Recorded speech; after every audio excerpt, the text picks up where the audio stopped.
Whoops, wrong button.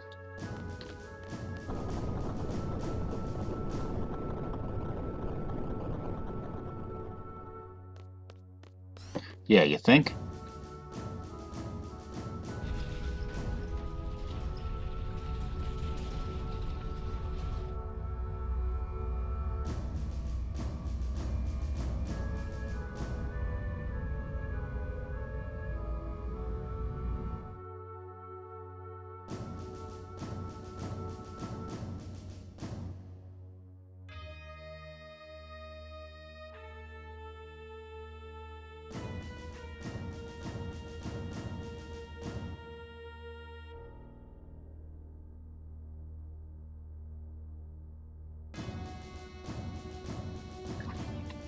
Okay, it doesn't really make a huge difference for the way I'm going to be playing the game, for who you bring along with you. The only problem is Squall and Renoa are both out of the question. So you're going to have to bring other characters. Some of the... There we go. Now Zell's going to have to be the party leader regardless of who you choose. Now I'm just going to be... I'm going to take a minute to swap around my junction system. I'll be right back. Okay, here we are. We're going to head back to the city now because that gigantic tower-looking thing was heading towards the city. Now, in the last episode, Squall and Renoa went up to an orbital space station that Estar had built up there. Because, well, actually the reason for this was never explained to us, was it? That's a little bit weird. And I kind of wish that was something that they had spent at least a few seconds saying, okay, the people you need to go and fight are up in space, you need to go and find them out there, and that's weird. I wasn't expecting to get in any fights.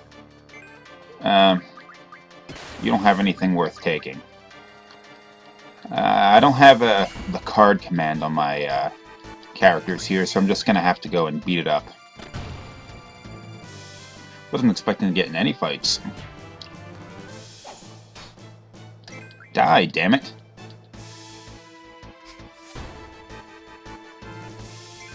Die!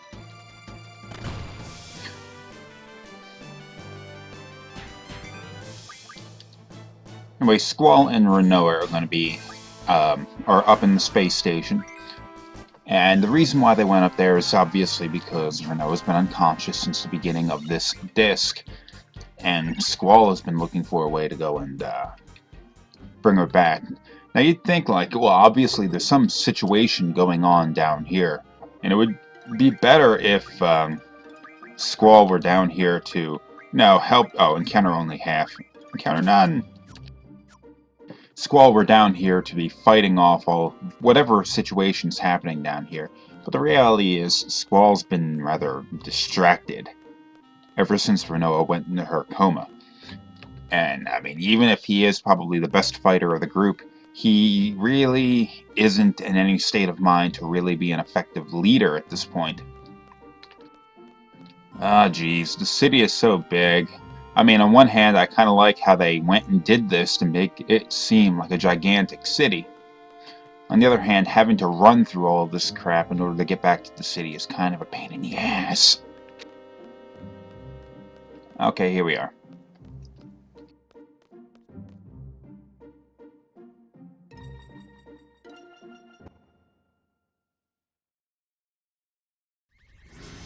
Whoa!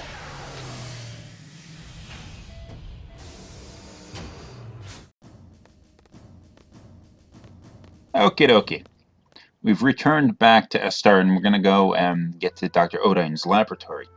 That gigantic tower thing was heading towards the city, but it hasn't gotten here yet, so... Although everyone's panicking a bit, it's not that big of a deal. A few other places we could go to, of course, but yeah, no one... Don't need to worry about that.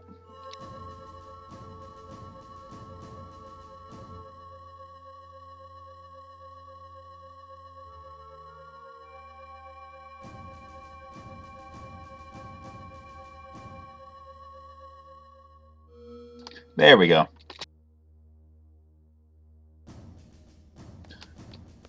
This is a gigantic city. Even when you get off of the overworld and you go into the smaller map, It's something that you have to spend a lot of time running around with, which is why this transport system that they have with those little hover pads is really useful.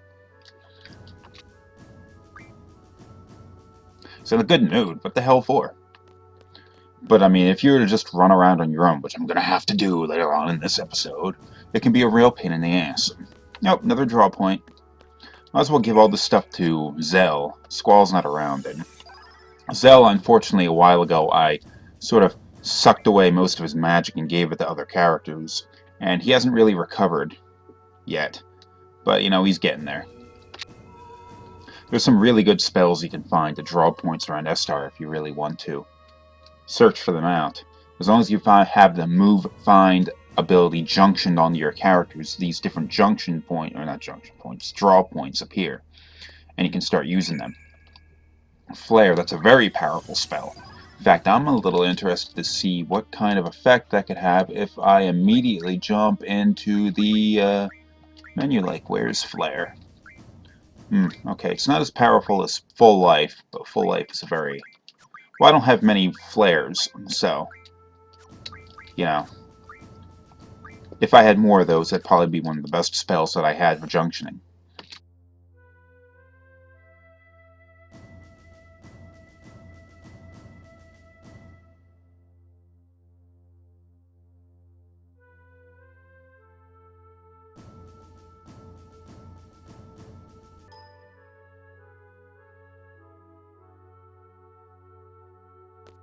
Kefka?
You want to talk some more?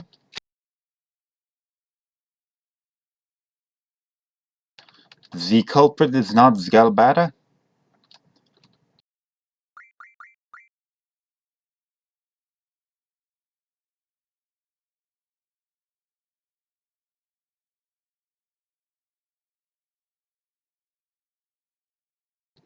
Okay, what he's talking about is the Lunar Cry.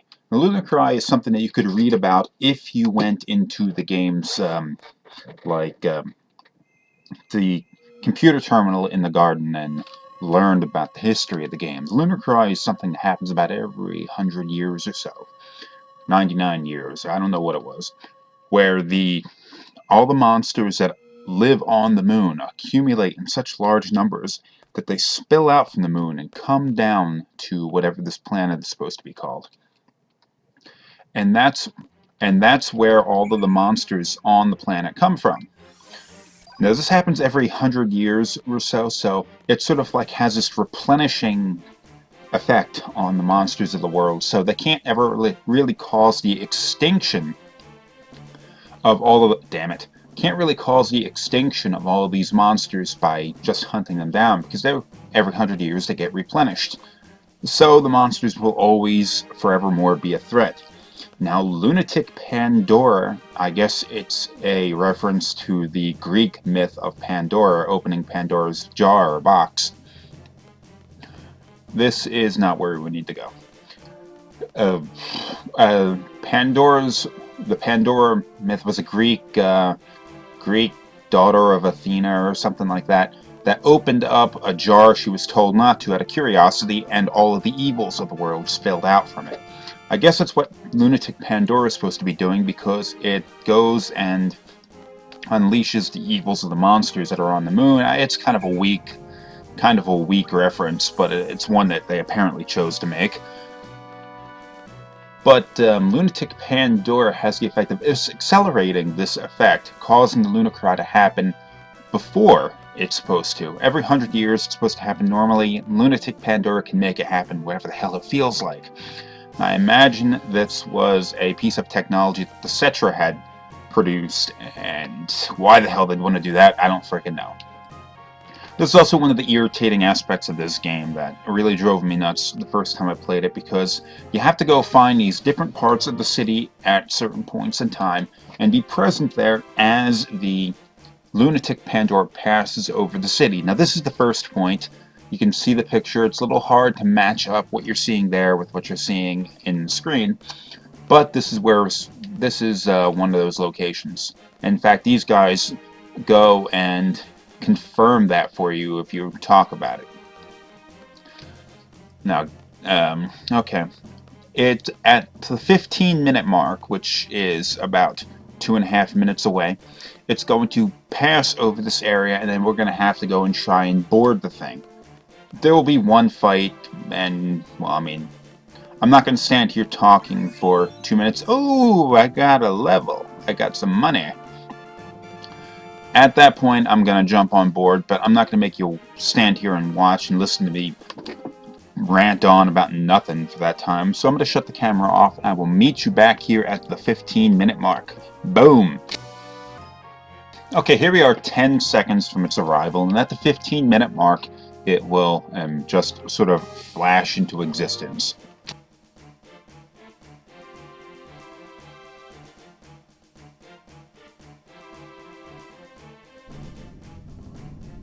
Whoa, that thing just got the jump on you, didn't it?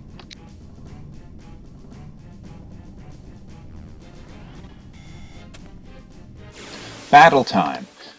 Now this battle has to be completed within, I guess, 2 or 3 minutes. Won't be a difficult problem. It's the only battle I think you actually have to do here. Which is why I didn't really care too much about who I brought with me into this fight, because pretty much any character you bring, whether you have Guardian Forces or not, is going to be able to complete this in time. Kill him! Kill him quick! One down. Then, in the event that you missed this, though, you have 2 other opportunities to jump aboard the lunatic Pandora before you run out of time. So it's, I mean, don't panic if you don't make this for whatever reason.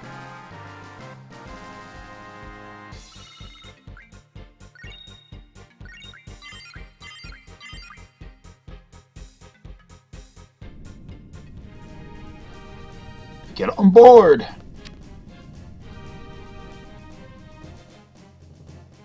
What they plan to do to stop this thing, I don't know. But they gotta stop before it initiates the lunar cry and causes all of these, all the monsters to spill down. Ooh, Meteor, that's another powerful spell. In pretty much every Final Fantasy game that I can think of off the top of my head, Meteor is a powerful spell that happens towards the end of the game that does a lot of damage. In this case, I'm drawing it because it's really useful for junctioning. Geez, Zelda's really making out like a bandit coming onto this place. Meteor, Kyorga.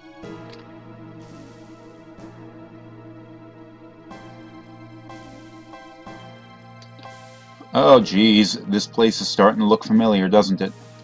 Now, Lunatic Pandora was a place that was... Ooh, holy! Lunatic Pandora was a place that was probably built by the Sentra as this crystal pillar, but it was excavated by Estar years ago and worked on by Dr. Odine for a number of years. This place looks very similar to where Laguna had gone and appeared at during one of the flashbacks some time ago. Hold on, I went in the wrong direction. I gotta cycle back. But look at this, this is definitely the crystal pillar.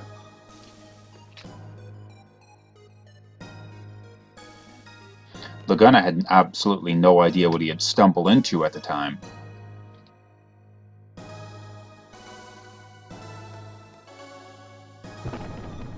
Whoa.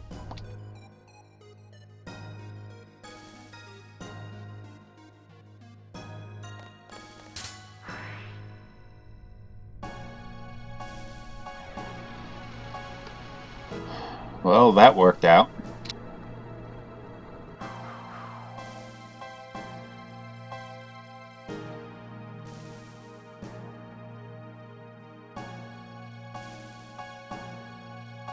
Well, that's what we get for sending in the B team.